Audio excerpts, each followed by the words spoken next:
Magandang araw, ito ang guided by my angel. At ang reading natin ngayon is love reading for March para sa mga Virgo. So, 3 card spread tayo ngayon. Meaning natin ang card is I love you, which is yung I is ikaw. Love yung between you two, and you is yung partner mo.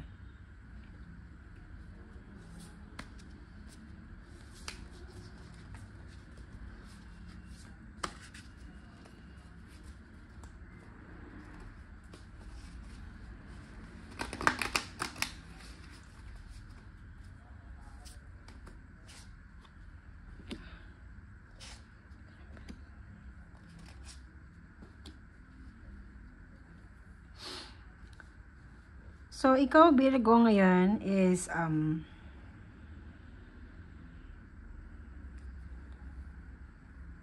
ngayon, ikaw, Virgo, ay medyo, isa lang ang focus mo ngayon in your relationship sa inyo with your partner. And, pinapriority mo muna siguro yung material thing ngayon kesa yung pagkaabalahan yung relationship mo sa iyong partner. So, ang nangyari, yung pagpoprotekta ninyo sa bawat isa ng feelings ninyo is parang hindi guarded. Although, yung partner mo is, nakikita ko naman na gusto niyang makipag-communicate sa'yo. Kaya lang ikaw, medyo hindi mo nakikita yung mga point niya.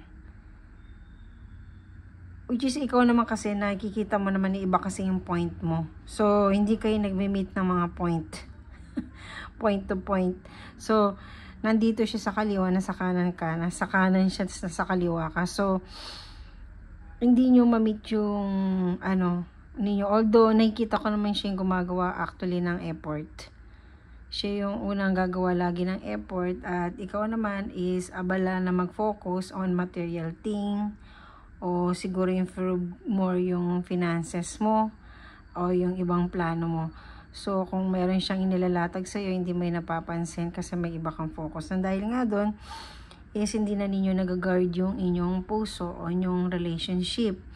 At kapag hindi na nag-guard ang isang relationship, mahirap na yon kasi nga, possible na napasukan na ng kahit na anong intruders, o alam na natin kung anong ibig niya sabihin nun, di ba?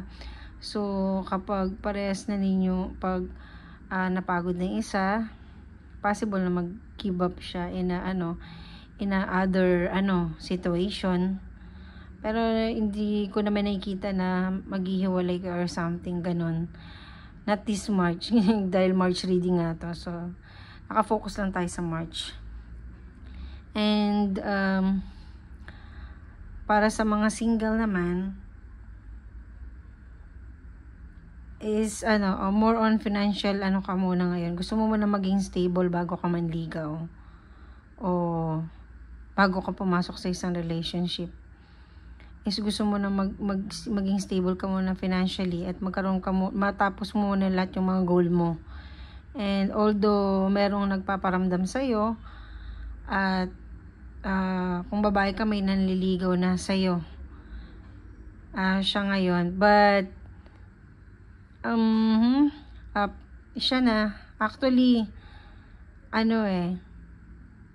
masasabi ko na yun, siya na yung future partner mo, pero ayaw mo munang magbigay ng focus tungkol doon. Pero hindi ko naman siya nakikita mag-give up sa'yo. Kung nililigawan ka niya ngayon, is makuha niya pa rin yung puso mo. And kung naman ikaw yung lalaki, mapapansin mo yung lahat ng effort na ginagawa niya para sa'yo. And then is, magiging komportable ka, at possible ngayong March is ma-reach out kanya at ma-reach out ninyo yung isa't isa at magkaroon kayo ng relasyon ngayong buwan ng March. And para sa mga mag-partner na matagal na, yun nga yung nakikita ko lang ngayon is yun, siguro more on communication, hindi sa kilos kung hindi talaga sa sa verbally. yung maging open kayo siguro sa isa't isa, yung mag-meet na kung ano man yung mga planin ninyo, gusto ninyong gawin, and masabi nyo sa isa't isa kung ano yung mga difficulties ninyo sa isa't isa.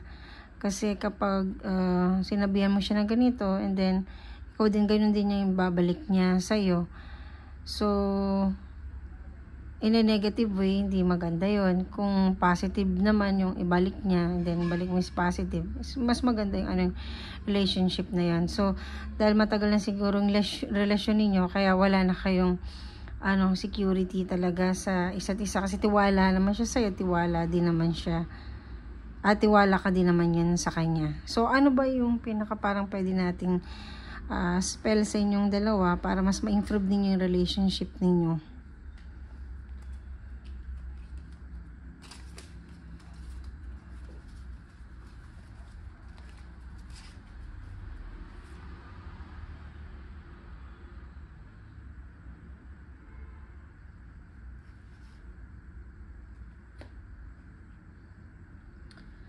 So, ang pinaka-spell or love spell ninyong dalawa is for you to grow earth.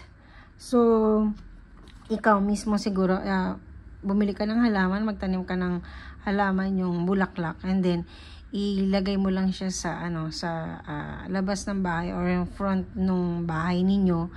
And then, or kung saan man yun, kung may garden kayo malapit sa may pintuan, and then every time na didiligan mo siya, sambitin mo lang lahat anong mga gusto mong paano mapabuti yung relasyon ninyong dalawa na mag-asawa o mag-partner, para mas maging okay na kayo ngayong buwan ng March.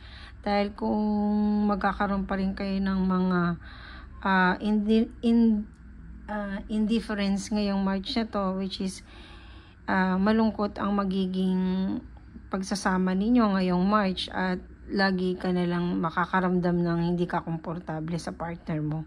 So, yun yung pinaka payo ko lang sa'yo, yung magtanim ka ng isang bulaklak or kahit anong bulaklak. Mas maganda kung sampagita yun, at yun yung mabango na bulaklak, and then yung every time na didiligan mo yan, sabitin mo lang yung relasyon ninyong dalawa na maging okay kayong dalawa.